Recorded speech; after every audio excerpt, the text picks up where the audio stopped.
जैसे महाराज इस प्रकार से कहा, लक्ष्मण जी ने कहा केवट में तुम्हें समाप्त कर दूंगा। केवट ने कहा सावधान हो जाओ लक्ष्मण, जब कोई व्यक्ति किसी को मारता है तो मरने के बाद 4 बातें पूछी जाती हैं। कौन कौन सी? मैं तो मरूंगा, मर करके चला जाऊंगा और मरने के बाद 4 बातें मेरी पूछी जाएंगी। पहली बात तो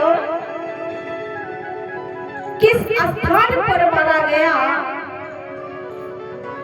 दूसरी बात अपराध क्या था,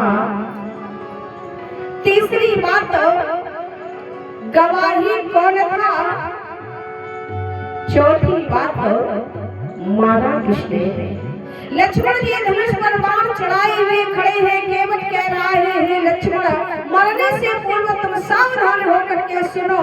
जब मैं मर जाऊंगा लोग पूछेंगे किस स्थान पर मारा गया है, तो उत्तर मिलेगा गंगा के तट पर ये केवट मारा गया है। और हे लक्ष्मण, गंगा के किनारे पर शरीर छोड़ने वाला व्यक्ति कभी नरक में नहीं जाता है, और जिसके सामने साक्षात ठाकुर जी खड़े हो उसका तो उद्धार निश्चित है। और जब मैं मर जाऊंगा लोग पूछेंगे कि अपराध क्या था, उत्तर में लिखा जाएगा चरण धोने की हठ कर रहा था। अगर किसी ने पूछा कि मारा किसने है, लक्ष्मण जी उत्तर में लिख दिया जाएगा अयोध्या नरेश चक्रवर्ती सम्राट महाराज दशरथ जी के बेटा ने लक्ष्मण जी ने मारा है।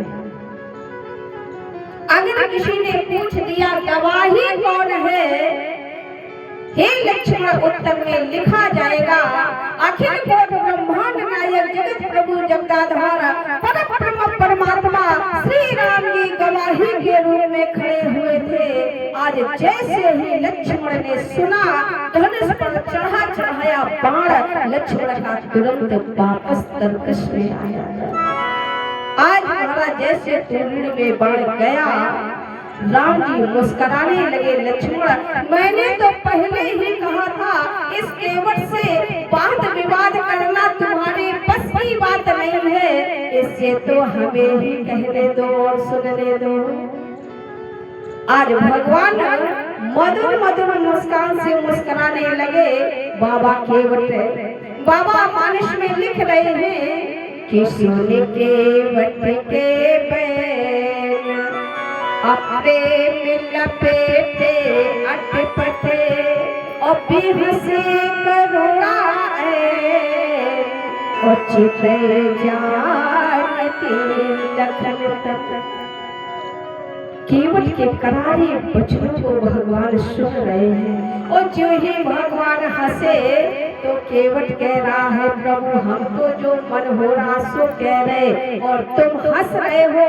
हे सरकार, तुम्हारे जैसा स्वभाव दुनिया में किसी का स्वभाव नहीं है।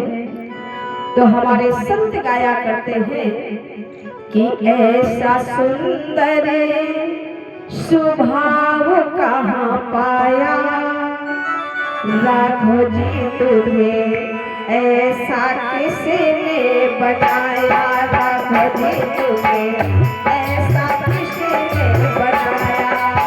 सुंदर स्वभाव कहाँ पाया, ऐसे सुंदर स्वभाव कहाँ पाया, राघव जी तुम्हें